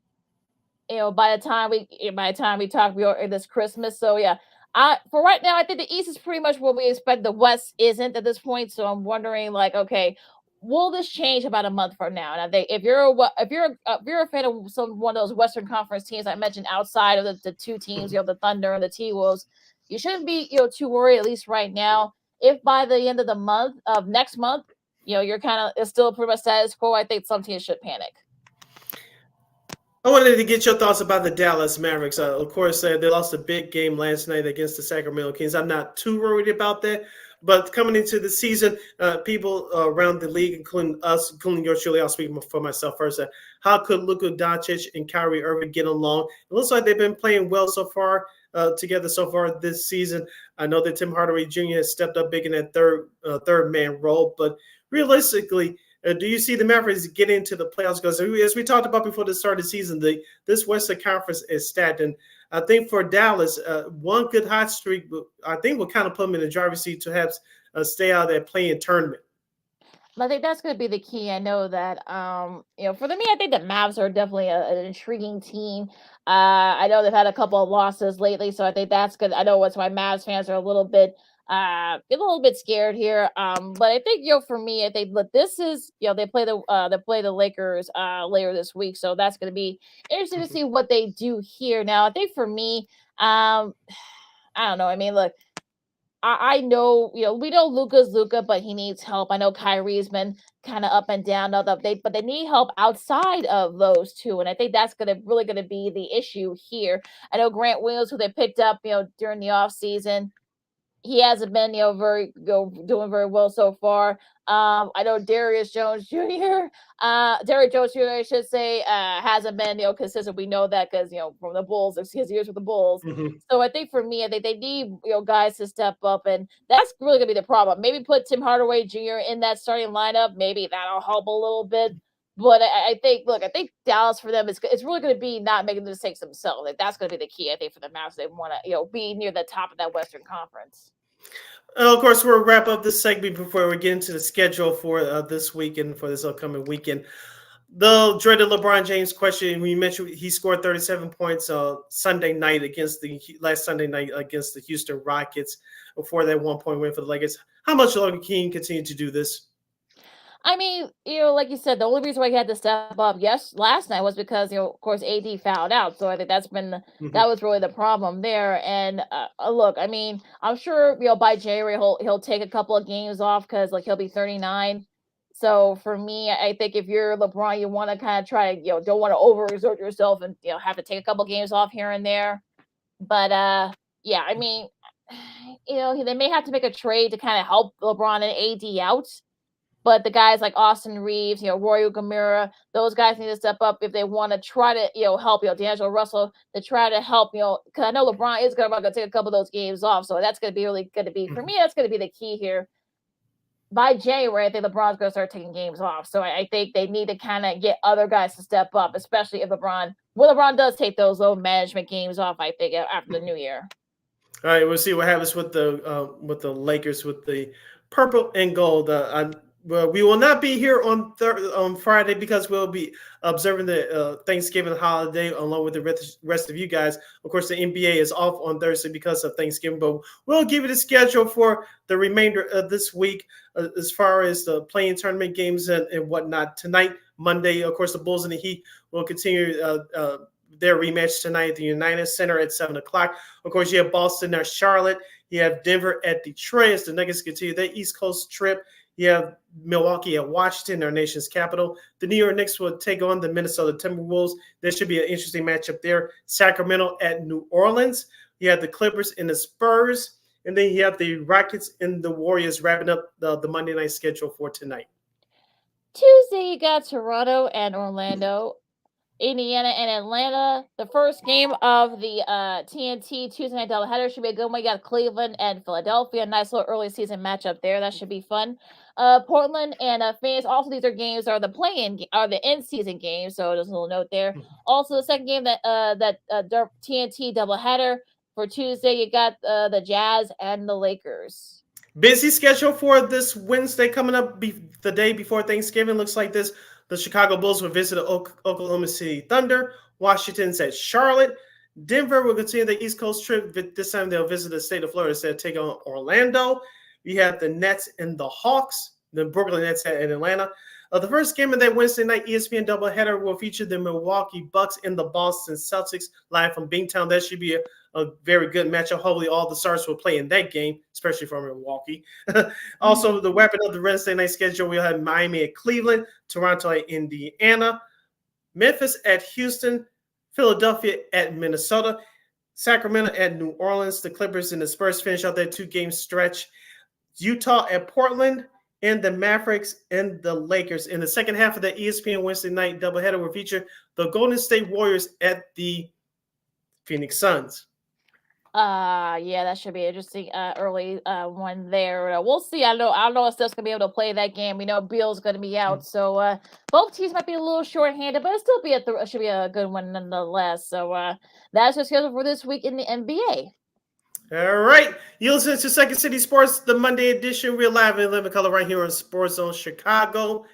We had to review the Week 12 action from the college pigskin as we're heading into overdrive. We're winding down the regular season. We'll tell you whose stocks are up and down as far as their Heisman Trophy race is concerned. Caleb Williams decided to take a page out of Zach LaVine's book. We'll discuss that. We'll have some other sports nuggets and tidbits, and we'll discuss our favorite moments from Turkey Day from the world of the NFL. That and a whole lot more. And plus, a former White Sox player is headed back to St. Louis. We'll tell you who that is and a whole lot more. As you're listening to Second City Sports, I'm Sid Desley-Kina. It's only exclusively right here on Sports Zone Chicago. This year, my mom got me the perfect bag for back to school. These colorful binders help me stay organized. These headphones are just what I need for studying. These new sneakers are just what I needed for the new year. This jacket is a real must-have. My parents got me the skateboard I wanted. It's pretty cool.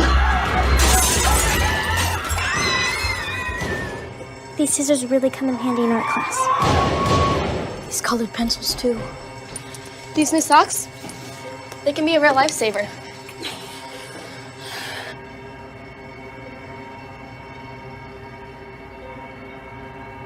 I finally got my own phone to stay in touch with my mom.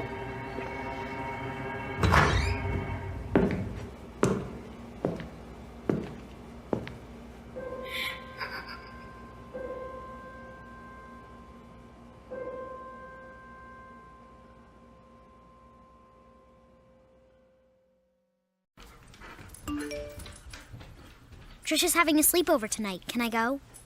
I wonder about Lucy's friends. What should I say? I know you're only 10, But one of these days, a friend will offer you a drink. And alcohol at your age can lead to so many things. None of them good. So can I go to the sleepover?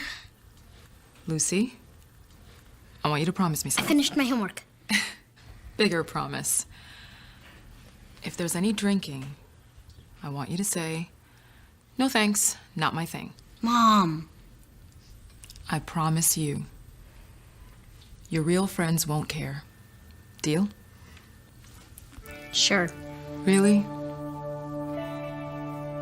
I promise, Mom. They really do hear you. Did you pack your toothbrush? For tips on how to start the talk, visit underagedrinking.samhsa.gov, a public service message from the Substance Abuse and Mental Health Services Administration.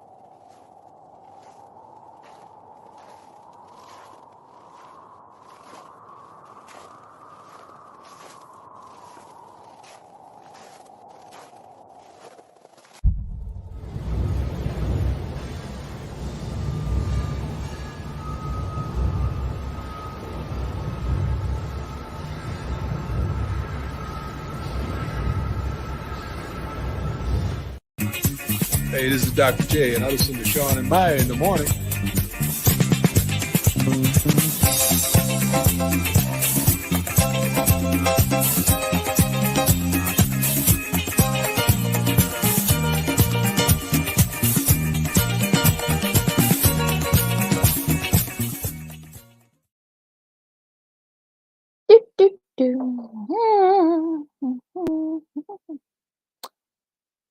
All right, welcome back to Second City Sports on Sports Zone Chicago as we wrap things up for the week. You can follow back Keita McGee on the Twitter, X, and Keenan Scruggy on the IG. You can follow yours truly, Sydney Brown, on the Twitter, X, and the IG at SidKid80. Once again, it's SidKid80. That's SIDKID80. That's SIDKID80. We have less than a half hour left of this extravaganza we call a Sports Talk Radio Show. You have any last-minute questions or comments for us, you can always find us at Sports Zone Chicago's Facebook page or at Sports Zone Chicago YouTube. Type in those questions, comments in the comment section. McKenna will get them up on the screen for you. And just a daily reminder, especially during this Thanksgiving break holiday weekend, you can catch us live in the Living Color 24 hours a day, 7 days a week, 365 days a year, live in or on demand. And that's at Roku TV. All right, sis. So we gotta do this rapid fire because we gotta review these games for week 12, but we also gotta preview some of these games for week 13. We'll just do some of the top games from week 12, I should say. Georgia, no trouble with Tennessee. Ohio State and Michigan, no trouble there as they clash. Get ready. Well, Michigan actually have a little bit of a tough go around. They did keep it close for a little bit. I'm talking about Maryland, but they were able to pull away late. A tough break for Jordan Travis. Nothing official, but he did break his ankle during this game against North Alabama. So, his career is pretty much over with there. He's a 6-year guy. Washington needed a little, kind of nudge from the defense, but they hold off Oregon State. Oregon, no trouble with Arizona State. Texas, it'll be Iowa State. Alabama, no trouble with Chattanooga. Mizzou, the Find My Burmers, we call them here, they hold off Florida. Louisville beat Miami. Penn State, no trouble with Rutgers. Oklahoma holds off BYU. LSU, beat Georgia State. Iowa, they clinched the Big Ten West. They beat Illinois when Illinois had their chances to win this game. Arizona beat Utah. Arizona, four wins against ranked teams. That's the first time for that since 1989. Congrats to that program. One of their best seasons in a while. Notre Dame, no trouble with Wake. Clemson looks like they're finishing up nice and strong. They beat North Carolina. Kansas State held off Kansas. Oklahoma State, they got back on track. It's Houston. Northwestern, give David Braun credit. They beat Purdue. They're going bowling. I'll be nice in that department. SMU beat Memphis in a battle of 6-2 teams. Virginia beat Duke. UCLA beat USC 38-20. I know you want to talk about this game for a second. Jeez, yeah, Lincoln Riley might be getting his pink slip and late card. I'm just saying, as our late friend Ahmad Scott would always say. Yeah, you thought it was going to be Chip Kelly, huh? No, UCLA 7-4 on the year. Yes, UCLA is 7-4 on the year. They're on their way to a bowl game. USC, they were expected to compete for a national championship. Of course, the defense wasn't fixed from a year ago. Caleb Williams, he'll still probably be the first QB taken in this upcoming 2024 NFL draft, but he ditched the media following the loss, 18-point loss on Saturday. That's definitely not good on his resume, Lakina, as he's trying to get ready for the next level. So I thought that was a bad move right there, because if he does that in the NFL, it's going to create a bad reputation for him. And from what I've read and heard, he's not really a bad guy, but if he has people around him that really truly has his best interest, instead of quote unquote having yes people, they would tell him, well, that's not smart for you not to do that. I'm just saying. Yeah, I mean, there was definitely some frustration. I think it was more frustration than anything. I think, especially against your crosstown rivals, who you played pretty handily last year. But that O line and that D line for the Trojans, that's been terrible. We've seen it for the last 3 or 4 weeks. Could I see him perhaps maybe finish sitting out the rest of the season, sitting out their bowl game? Maybe, but like I said, he's too big of a competitor. So for me, I think I can't see him doing that. But it's just a bad look for that program, especially. But we'll see what happens there. Now, Cal, no trouble with Stanford. Wisconsin beat Nebraska. I actually watched this game, and they actually play very well. I talk about Wisconsin. They're starting to figure out Lou Fickle's new air raid attack. Syracuse loses to Georgia Tech, and now Dino Babers has gone bye-bye. Yep, he's gone bye-bye. So we'll see what happens with that program there. Look, do want to go back to Florida State. I didn't see the injury, but I heard that it was pretty bad in terms of Jordan Travis. Yeah. I've been banging the drum for him as far as being that contention for that Heisman Trophy. I know, like you say, his season is over. Perhaps his college career is over. But do you give Florida State any chance of getting to that college football playoff? I hate to say it. I don't now, especially with their best player being out.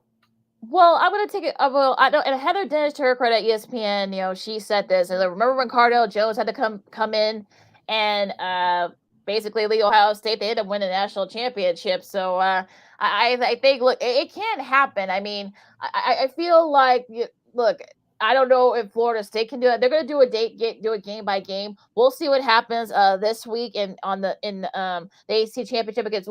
They'll be playing Louisville. That's going to be that'll probably be a tough game. Now, like I said, it'll be interesting to see how. Yeah, because Jordan Travis was the reason why Florida State became even though when they played very closely against Clemson. It'll be interesting to see, will it be Tate Rodemacher or Brock Glenn. It'll be interesting to see who ends up getting the helm there for those last couple of games going into the playoff. But it's going to be a game until they lose. Florida State's still going to be in the top 4. And the Travis injury aside, so that's going to be the thing. And unless they lose these next couple of games before the playoffs start, they're still number 4. Well, let's get into these two teams before we preview some of the big games for this upcoming Thanksgiving weekend, rivalry weekend. I want to get your take about the Washington Huskies. I know they won their game on Saturday barely by 2 points. Michael Penix Jr.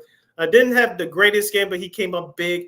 And I want to ask you about Oregon, and they had no trouble. I know they played Oregon State on Friday on Fox, but those two teams had one looked very impressive. The other one had to play for survival. Do you still believe those two teams are the front runners to get that last playoff spot? I think it's definitely between number 4 those spot. two. Yeah, I think it's going to be between those two. I think Oregon, they've been playing better lately, so Washington's kind of had to grind it out a little bit, but that might actually help them become battle tested, especially if they end up, as we expect, them playing each other in a couple weeks for the Pac-12 title. So for me, I think Oregon has the edge right now since they've been playing a little bit better, but Washington's more battle tested. So I think that's going to be look. They both got great in-state rivalries coming up. We got Washington State in the Apple Cup. Oregon wants to avenge their loss to Oregon State last year, so I know they're going to be gunning for that. That's going to be a 7:30 game on Friday night, the Friday after Thanksgiving on Fox, the big Fox. So that's going to be going to be gunning for that one, and the Washington State was Washington Wazoo. That's going to be a very tough game for Washington. So that's going to be very interesting because it's going to be for all the marbles. So I think Oregon has the edge at this point. But again, like I said, Washington's more battle tested, so it's going to be interesting to see what happens with it. Now, let's talk about some of those matches coming up in the Thanksgiving weekend. Ole Miss and Mississippi State for the Egg Bowl, the annual Egg Bowl on ESPN. Oh, look, that's how they call it. I'm not making that up. Going to Friday's games, TCU and Oklahoma on the big noon Friday after Thanksgiving game. Iowa and Nebraska on CBS. Miami and Boston College, some old Doug Flutie memories there. That's going to be 11 a.m. on ABC. UTSA against Tulane, beep, beep, at 2:30 on ABC. The Fighting Mike Burgers, as we call them, Mizzou, they play Arkansas. Texas hosts Texas Tech. They still got a shot for the Big 12 title. No one's cleared those two spots yet. So these games for the Friday and Saturday for all the marbles are going to be on ABC. Oregon State and Oregon at 7:30 on the Big Fox Network. All right. If this coming Saturday on the big noon Saturday game for Fox. This is for this coming Saturday, November 25th. Of course, number 2, Ohio State will travel to the Big House to take on the number 3 seed, the Michigan Wolverines. This is for all the marbles, the Big Ten, the college football playoff, and all the hype and circumstances going on with this game. Michigan is favored by, as of this broadcast, 3.5 points. Of course, head coach Jim Harbaugh from Michigan will not be on the sidelines for this, so this will be the last of his 3-game suspensions that he will not coach on the sidelines. Lakina, who has the edge and who will win this one? I'll go first. I'll say Michigan by 3. Yeah, I agree. I think Michigan as well. I think, like I said, they're on a mission. They feel like this is kind of like an us against the world type of thing. Allegedly, it was Ohio State that started this, so I think they're going to take that very personally.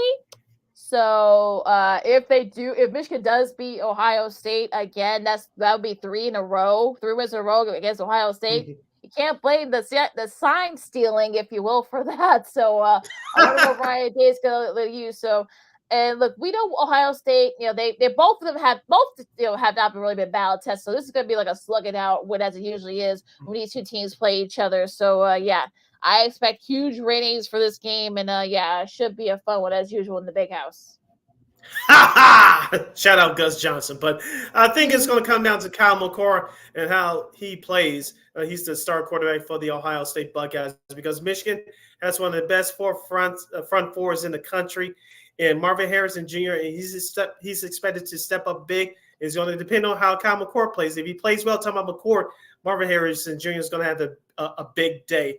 And so I think it's Michigan. They're going to bring it defensively. Blake Corum is going to run the ball well. He has 20 rushing touchdowns on the year so far for the Wolverines. But it's going to come down to how Kyle McCord plays. If he limits the turnovers, Ohio State is going to be there. But if he starts turning the ball over, especially early, it's going to be all down here for the Buckeyes, especially playing in a tough environment as the Big House is. Yeah, that's gonna be. This could be his first time playing the Big House. So that place is gonna be rocking. Mm-hmm. So especially with all the pressure, all the nerves.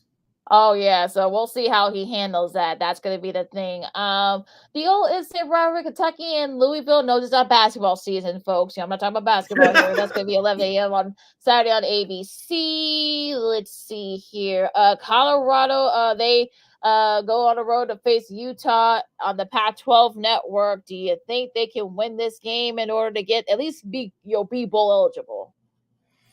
They may, because Utah hasn't looked well in their last couple of games, but I'm going with conventional wins. So I think Utah, being that this is their last home game of the year, I think they'll win it.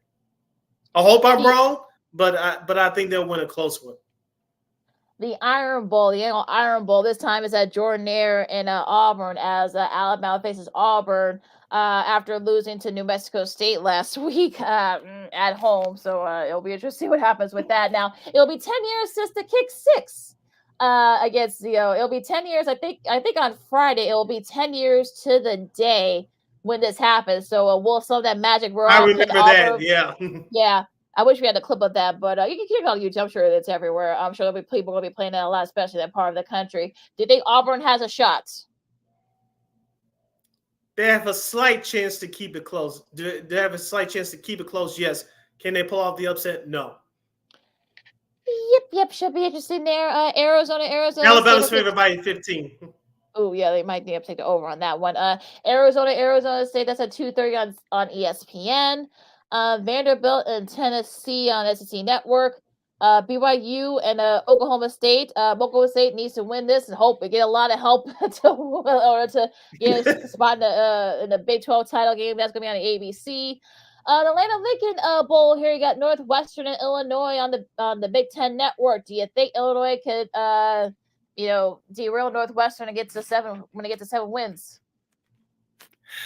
This is an ugly game to call. I know as of right now of this live broadcast, Illinois is favored by 6 because they're at home, but I think Northwestern, I think they can still win this game without playing their best. I know some people like Yoshi will say that Northwestern can relax a little bit because they clinched with their win last week. They clinched a spot in the bowl game, but I think Illinois can have a little something for them. But I just think that they're gonna crap in the bed wet the bed at the end, just like they did last week at Iowa.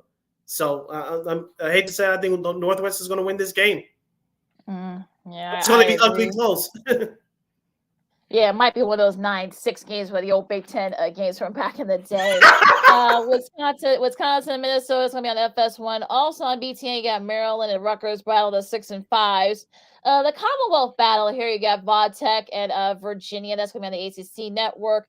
James Madison, fresh off their first loss of the season against Appalachian State. They go against Coastal Carolina. That's going to be on ESPN2. We talked about the Apple Cup, Wazoo and Washington. That's going to be at 3 o'clock on the Big Fox Network. Florida State and Florida. Again, no Jordan Travis. That's going to be at 6 o'clock on ESPN. Do you think Florida has a shot to perhaps derail the Seminoles' chances? I'll give them a slight shot. Notre Dame and Stanford is going to be interesting. It's going to be on the Pac-12 network, so all your Notre Dame fans are going to be included. You may have to stream a game somewhere on your computer or your laptop or whatever. It's going to be on the Pac-12 network, so no ABC game, no NBC game. Sorry, folks. Georgia Tech at 6:30 on ABC. Georgia Tech's been playing pretty well. Can they give Georgia fits? No. All right. South Carolina hosting Clemson. That should be a fun one on the SEC network. That whole rivalry game. North Carolina State hosts North Carolina. That's going to be the ACC network. Iowa State and K-State on the Big Fox network. K-State still has both TCs still have an outside shot to get to the Big 12 title game. Cal and UCLA at 9:30, and Colorado State and Hawaii. And on FS1, the late game, we got Fresno State and San Diego State. I want to go back to that Big 12 showdown coming up on Saturday on Fox, Kansas State versus Iowa State. Kansas State has been they've been kind of up and down lately, but their star running back DJ Giddens has he's going to reach, as long as he doesn't get hurt, he's going to reach over 1,000 yards rushing on the year. He has 8 rushing touchdowns. I think he's been the key for the Kansas State Wildcats offense. Iowa State's been kind of up and down, but especially with their quarterback play in Rocco Brett, he has 17 touchdowns to go along with 8 interceptions on the year. But I think it's going to come down to turnovers. If Iowa State turns that ball over, especially going into that tough environment in Manhattan, Kansas, it's going to be a long day for them. But Kansas State, I'm giving them the edge here. Yeah, like I said, I mean, all these teams, like I said, Oklahoma State, Texas, I think K-State, like I said, K-State, I think Iowa State too still have an outside shot. Like I said, a lot has to happen around them. They got to take care of their business, but they got to figure out what happens around them before. So we'll see. Like I said, it's going to be a lot to see decided in the Big 12. So only fitting, right, for the way it's shaped up right now. It comes down to the last weekend, the Thanksgiving weekend of the season. So that should be interesting there. So any other college football way before we go to college hoops real quick? Yeah, I just wanted to say for the Pac-12 teams that we talked about earlier, Oregon and Washington. I know the conference title games, I believe, are not this coming weekend, but the following weekend, next weekend. So we'll get into that. But it's statement time for both Oregon and Washington. Because like we said before, especially with that injury to Jordan Travis with Florida State, the fourth playoff spot is up for grabs. And it's time to make a statement if you're Oregon and Washington. Gonna be very interesting to see how, because these two got tough in-state rivalry games this week. Like I say, Oregon wants to avenge that loss to Oregon State, from last year, and Washington wants to get that spot against Wazoo. They beat the drivers, and who knows? One or both these teams could probably get in regardless. Like I said, a lot's gonna have to depend on that Michigan-Ohio State game. So we'll see what happens there. As Second City Sports on Sports of Chicago, Lakina McGee, Sidney Brown with you. Real quick, some college hoops. Of course, this is the time of year where you're going to be seeing a lot of tournament games playing in Hawaii, the Bahamas, Charleston. I think Kansas is in Maui for the Maui Invitational. So that's always going to be fun. But yeah, so some great matchups coming up in these early rounds. I think Purdue and Gonzaga play. I think later on I think they're in Maui, and like I said, Kansas in Maui. I know Texas and UConn. They're going to be playing each other in a tournament. I think down in the Bahamas, if I'm not mistaken. So yeah, a whole lot of teams playing in some of these tournaments kind of get things ready for March. But yeah, this is good battle testing there for some of these teams. Yeah, no, going to our local teams, I know Illinois lost their last game. I believe DePaul lost their last game into Old Dominion yesterday. So, as I said before, with the Final Illini, Brett Underwood, his seat should be hot right now, especially given what happened last season. I thought that team really played not to their potential. They underachieved, in my opinion. So they need to get out to a hot start. DePaul, I know you have more anger in your heart for them than I do, but not saying I don't want to see them do well, but we'll see what happens with that young program. And of course, Northwestern, I know they were undefeated for a few games to start the year. I know they lost yesterday. So Chris Collins and crew, they can make the tournament for back-to-back years. Northwestern had a tough loss time, but I think Mississippi State, if I'm not mistaken. Mississippi State, I think. I thought I saw that score yesterday. And Illinois, they lost to Marquette. I think they're in the top 5. So, they're one of the favorites to win the Big East along with Creighton. So, yeah, I mean, look, I'm not going to, be too upset over Illinois losing to, like, one of the top teams in the country. So, I'm not going to be too upset about that. DePaul, good Lord, I mean, hate's a strong word. I think more anger. So I think I have a better term for anger with DePaul. I mean, they lose to Old Dominion. I know Old Dominion. I think they're one of the favorites to win that. I think they're in Conference USA. I think they're one of the favorites to win that conference. And I thought Tony Solofield would do good with recruiting because he did so well within Albany over at Oregon. The problem is, injuries. Guys leaving the program for various reasons. So, they lost to San Francisco yesterday. Bill Russell did not come back from the dead. No, Bill Cartwright. Bill Cartwright. Yeah, no, he didn't. You have eligibility. But yeah, I mean, this is just. Yeah, they're 1-5 right now, just brutal. And I know Mark Aguirre, who's now the assistant to the athletic director there, is not very happy. I'm sure. So. He could be, Stoville could be getting his pink slip and late card coming up at the end of the season. They'll turn things around. But DePaul, just brutal. All right, you're listening to Second City Sports on Sports Zone Chicago. We have a few minutes left of this short edition of Second City Sports. As we'll give you a program reminder, we will not be on the air on Friday because of the Thanksgiving holiday. We are reserving that day, and we're going to celebrate with you along with our family and loved ones. So this is our last show until next Monday. But before we check up out of here, Lakina, a couple of nuggets to pass along from the world of baseball. I know the winter meetings are next week. And, of course, we talked about in our last episode on Friday, the White Sox traded Aaron Bummer to the Atlanta Braves. It looks like Dylan Cease may be the next one to go, if you believe the rumors. Looks like Eloy Jimenez may be on his way out as well. But two moves of note over the weekend. Former White Sox pitcher Lance Lynn, he's going back to St. Louis for a 1-year, $10 million deal with the St. Louis Cardinals. I believe he won his only World Series there many years ago. And Aaron Nola, the starting pitcher for the Philadelphia Phillies, he's not going anywhere. He's going to stay in the city of brotherly love. Yeah, the big contract too, about 175 million, if I'm not mistaken, or something like that. Mhm. So, yeah, I'm not surprised that he stayed there. The Lance Lynn, I mean, like they need pitching because, of course, and Adam Ray White's retired. He'll probably maybe be going to Fox, full time as an analyst, which he's terrific at. So yeah, Mhm. they need more arms, especially for St. Louis. Going back home, I know that, like I said, he won his only World Series there a few years ago. So I think for me, I think home cooking might be what he needs. The Eloy rumors, I mean, we've been hearing those rumors for the last 3 years. So, Chris Getz basically said that there are no untouchables at this point. I guess for such a Luis Robert Jr., I guess. But yeah, that's gonna be interesting to see what happens with that. They already traded Bummer, so I wouldn't be surprised if they do trade Eloy within the next few weeks. I think the question for me is this, and I was listening to a couple of White Sox related podcasts last night. Remember that Dylan Cease was on the trade table at the All-Star break, and if you believe the rumors, it was between the Sox and the Baltimore Orioles. The Sox were, quote-unquote, asking for too much if you believe the report around the All-Star break this past season. If you're the White Sox, I think this would be you would think conventional wisdom would think that this would be the perfect time to trade him. You have more time to think about it. But if the landscape out there is that you're not going to get what you want from him, you're going to have to wait until the All-Star break of next year, this season coming up in 2024, because if the Dylan Cease of 2022 returns, if he has a close to a dominating first half, like he pitched in 2022, but the team is still terrible, I think your trade chip for Dylan Cease will go up even more by then.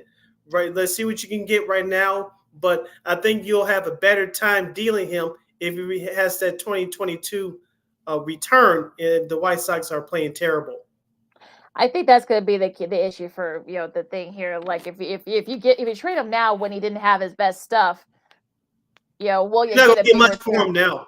Yeah, so I would say like if it becomes who the guy who was right there, not this past season but last season, who was right there for the AL Cy Young. I think if the team isn't good, which we expect they won't be, I think you probably want to try and see what you can get for him. Get a top prospect or get like maybe a top guy for them, and hopefully we'll see. Hopefully Chris Getz has a plan. I think he's taking it all as it goes. I think he's going to be fielding calls for these next few weeks, and we'll see if Dylan Cease is going to be on the move. And the White Sox by the time spring training starts in February. Yeah, and you think that Johan Moncada may be on the move as well, but because of that large contract, I don't see the White Sox moving. They'll try, but if they do trade him, they got to pick up a large part of that salary, which I know they don't want to do, but they're going to have to if they want to move him. But realistically, I don't see, unfortunately, Johan Moncada going anywhere. I'll say, yeah, like I said, the only reason that happens if they get pay the bulk of that salary. No team is going to want to take that money. It's not happening. So I don't know. I don't know if Getz wants to do that, but I'm sure he'll put the feelers out there. But yeah, it's not happening. All right, you're listening to Second City Sports on Sports Zone Chicago, the Monday edition. Say Lakina hanging out here with you. Let's wrap up on the positive note, Lakina. This will be a special edition of Old School TV Monday. Of course, this is a Thanksgiving holiday we spend it with our friends, family, and loved ones. Of course, centered around that holiday here in the United States is football, in particular the NFL. Lakina, real quick, just off the top of your head, do you have any positive, or I don't want to say negative memories, using that term loosely regarding whatever teams you cheer for, but do you have any good memories of watching? I know the Bears have been kind of a mixed bag playing on Thanksgiving throughout the years, even though they won their last couple, I think 2 or 3 Thanksgiving Day games. So, but do you have any other good memories of watching football on Thanksgiving Day? Oh dear. See, it's putting me on the spot again. I'll say the 0-1 Packers Lions game. I thought that was a really good game. There, of course, it was like about a month after 9/11, and I think people wanted to kind of have that sense of normalcy again. As sports were a great kind of like distraction. So I think that Packers Lions game, I think it came down to the last like a field goal. I think I think that game was really, really, really good there. I know the Broncos Cowboys game that day was actually really good too. So I know that 0-1 season for those games were actually really good. Not so good though. I would say the 0-4 Lions. That was back when I think they were back there. They were really bad. So I think the Colts scored like 41 points. I think Peyton Manning had like 5 or 6 like 5 touchdowns or something like that, or 4 touchdowns or something like that. So that was a game that I probably would forget. So I'm trying to think of like a recent, I'll say recent years. Like I can't go that far back to like the 80s and 90s, but I'll say recent years. I mean the 2011 one, the Cowboys edge out Miami. That was a Super Bowl rematch all the way from like the Super Bowl 6. So that was a good one. The Texans, they upset Detroit in that next year. That was their first Thanksgiving Day game. So congrats to them for winning that. But there have been some stickers, like you said. I mean, the Bears, that from a couple of years ago, good grief, that was a terrible although the 2018 was actually pretty solid too. So that was a good one as well. Not that last time the Bears played the Lions, but a couple of times before. But yeah, I mean, a pretty solid, a solid showing there. I know last year of the Bills and Lions, that was actually a pretty solid game too. That was pretty close. I know the Patriots Vikings one was actually okay. It was actually in 2014 was when they actually added the third game. So yeah, that was an extra little wrinkle there. But yeah, those are really good games. Although I'm sure there were some good ones from the 80s and 90s. I just can't remember off the top of my head. But I'll just give you the recent, like the last 20 years. But there's some good ones. What about you? Okay, I don't remember this one watching it as a child, but I saw highlights of this. Of course, is going to be forever known as John Madden Day in the NFL. Of course, 1989, I think it was Philadelphia and Dallas. The late Reggie White got that first turkey, and that's when John Madden Passover was doing the games for CBS. Reggie White in Philadelphia, they won that game, and he got the turkey leg. Remember the old members of the 85 Bears? This was Bears Lions in 1993 in the Pontiac Silverdome. Yes, the old we should Silverdome. bring Eric Kramer on because I don't think he played in that game, but he was a backup quarterback to Rodney P in Detroit. But the Bears beat the Lions 13-6. Of course, Steve Montgomery, Michael Richard Dent, and Richard Dent, Steve Montgomery, Michael Refrigerator Perry. No, I think I think so. Was Singletary? Oh no, he retired that year. Okay, yeah, I think I remember. Who retired that year? Singletary. Yeah, he retired the year before. Okay, yeah. I guess he was. Remember, this is the first year of Dave Wanstead, so they beat the Lions 9-6 in the Pontiac Silverdome, and Madden gave the whole Bears defense the turkey leg. Of course, the following year, in '94, the first year of the NFL on Fox, Troy Aikman was injured. I think Rodney Peete was injured, and Jason Garrett came off the bench as the Cowboys came from behind to beat the Green Bay Packers. Of course, Heather Locklear was a guest on that Fox pregame show before. For those of you who remember that, of course, '98. I remember watching this where Pittsburgh at Detroit. Oh, the coin toss with Jerome Bettis. Yeah, that loss. So the Steelers lost the Pittsburgh the playoffs after that. He misheard the coin toss, the referee, and of course the Lions were able to lead down there, go down the field, and get the game-winning field goal. Now that's why they started putting mics, clearer mics on those because exactly. Yeah, of course, the refs, they said he couldn't hear him. The Bettis just looked like, wait, what? I said, I don't know, they said heads or tails, I forgot. But yeah, he said, I said heads. I said heads. He kept yelling, he was yelling at Bill Power. Like, I said heads, coach. Like, oh gosh, that was just probably one of the more infamous moments on that front. But that was in that second game that day, of course, I was a Cowboys fan at the time, but Minnesota at Dallas, of course, it was a big coming out party for Randy Moss. Of course, he was having a monstrous year anyway, but this was the second time that the nation had the chance to watch the 15-1 Minnesota Vikings team. Of course, Randy Moss had 3 catches, but all of them were for touchdowns as they blew out the Dallas Cowboys. And of course, I'll put a smile on the Bears fans' faces back in, and this I did not see coming.